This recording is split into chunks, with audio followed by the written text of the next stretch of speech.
মানুষজন কিন্তু নিজেদের সুরক্ষা নিয়েও যথেষ্ট চিন্তিত।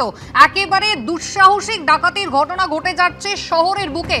সেন্ট্রাল অ্যাভিনিউ এর মতো জায়গা, যেখানে একজন বয়স্ক মহিলা, তাকে আগ্নেয়াস্ত্র দেখিয়ে লক্ষাধিক টাকা পয়সা, সোনার গয়না সবটাই ছিনতাই হয়ে গেল। 36 ঘন্টা পার হয়ে গেল, এখনো পর্যন্ত পুলিশ কাউকে আটক বা গ্রেফতার করতে পারেনি। ময়ূখ ঠাকুর চক্রবর্তী সরাসরি রয়েছেন আমাদের সঙ্গে।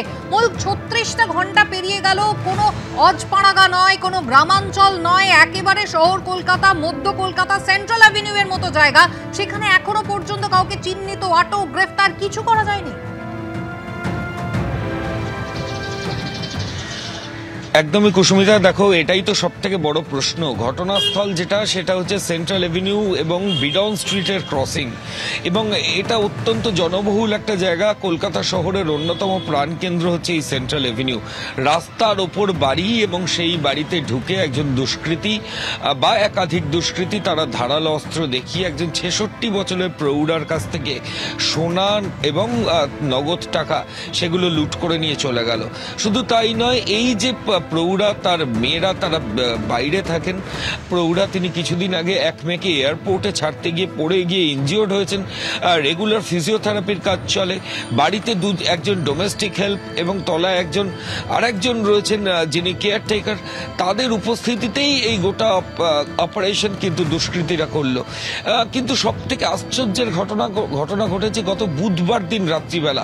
এখন শনিবার সকাল 9টার কাছাকাছি হয়ে গেছে, অর্থাৎ প্রায় 3 দিন হয়ে গেল, কিন্তু এখনো পর্যন্ত একজন অভিযুক্তকেও পুলিশ আধিকারিকরা অ্যারেস্ট করতে পারেনি। আমরা ভোরবেলা থেকে বটতলা থানা, ডিসি নর্থ থেকে শুরু করে লালবাজারের অফিসিয়ালসদের সঙ্গে যোগাযোগ করেছিলাম যে এই ঘটনায় কোনো ডেভেলপমেন্ট আছে কিনা।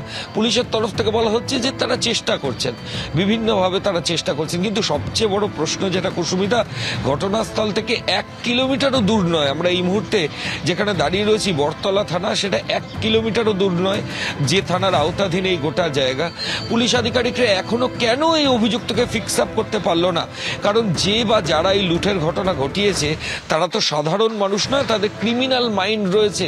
কাজেই না হলে এইভাবে ধারালো অস্ত্র দেখিয়ে একজন 66 বছরের প্রৌঢ়ার কাছ থেকে লুট করা যায় না। এখানেই প্রশ্ন উঠছে যে একজন ক্রিমিনাল মাইন্ড, সে গোটাটা অ্যাপ্লাই করলো, সেখান থেকে লুট করলো, টাকা সোনা নিয়ে চলে গেল।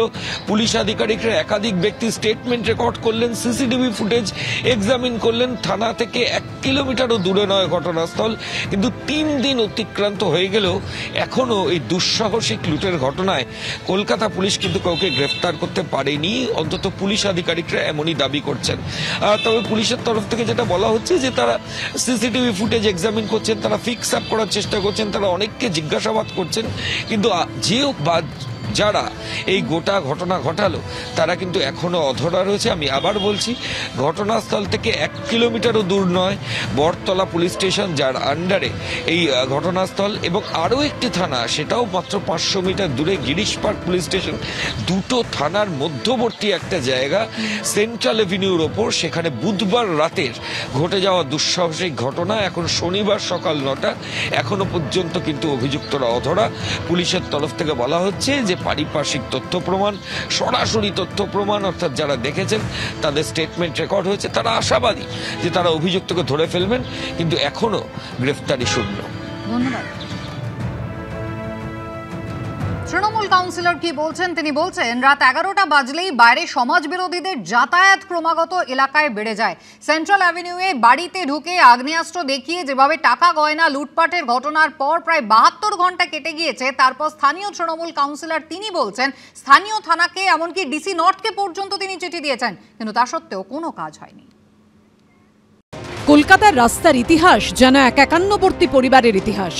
আদি 3টি পথ, চিতপুর রোড, সার্কুলার রোড এবং সেন্ট্রাল অ্যাভিনিউ, লম্বালম্বি যুক্ত করেছে শহরের উত্তর ও দক্ষিণকে। রাস্তা নয় তো, প্রবাহমান ইতিহাস, শহরের প্রাণকেন্দ্র। আর কলকাতার এহেন গুরুত্বপূর্ণ জায়গাতেই বাড়িতে ঢুকে আগ্নেয়াস্ত্র দেখিয়ে লক্ষ লক্ষ টাকা ও সোনার গয়না লুঠের ঘটনা কার্যত বেআব্রু করে দিয়েছে নিরাপত্তা ব্যবস্থাকে। এই পরিস্থিতিতে আইন শৃঙ্খলা নিয়ে বিস্ফোরক দাবি করেছেন খোদ স্থানীয় কাউন্সিলর। রাতের কলকাতায় 11টার পর আমাদের পার্টি অফিসটা বন্ধ হয়ে গেলে আমরা চলে যাই, লক্ষ্য রাখি, তারপর এখানে বাইরের অনেক সমাজ বিরোধীদের যাতায়াত আছে। অবশ্যই দরকার, পুলিশের পেট্রোলিং থাকা দরকার। আপনি মনে করছেন ল্যাক অফ সুপারভিশন রয়েছে? আমি ল্যাক কথাটা ব্যবহার করব না, কিন্তু সোজাসুজি কথা বলতে গেলে পুলিশের আরোটা তৎপর হওয়া উচিত। কারণ ইতিমধ্যেই এই রবীন্দ্রকানন পার্ক আমার ওফুটে, সেখানে অনেক বাইরের সমাজ বিরোধীরা একটা শেল্টার নেয়। এগুলো সব 12টা-1টার পর। এ ব্যাপারে আমি বরতলা থানাকে চিঠি দিয়েছি এবং ডিসি নর্থকেও আমি বলেছি, চিঠি দিয়ে জানিয়েছি। বুধবার সেন্ট্রাল অ্যাভিনিউয়ের যে বাড়ি থেকে নগদ ও গয়না লুট হয়েছে সেখান থেকে বরতলা থানা 1 কিলোমিটার। এদিন সেই থানার ভূমিকা নিয়েও সরব হয়েছেন খোদ তৃণমূল কাউন্সিলর। পুলিশের আরো একটু তৎপরতা বাড়ানো দরকার আছে, আর বরতলা নিয়ে যত কম কথা বলা যায় ততই ভালো। কেন না, সেরকম ব্যাপার বলছি কি, আমি ওদের উপস্থিতিটা সর্বত্র পাই।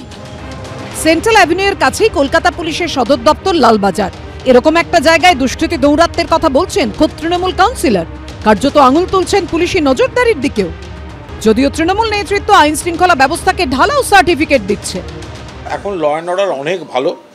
কিছু লুট, কিছু সমাজবিরোধী, এটা তো সামাজিক অপরাধ। পুলিশ প্রশাসন তাদের খুঁজবে, তাদের ধরবে বা ধরেছে, তাদের আইনত যা যা ব্যবস্থা হওয়ার হবে।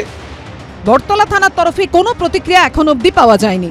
মহিত ঠাকুর চক্রবর্তী, আশাবুল হোসেন ও শিবাশিস মৌলিকের রিপোর্ট, এবিপি আনন্দ।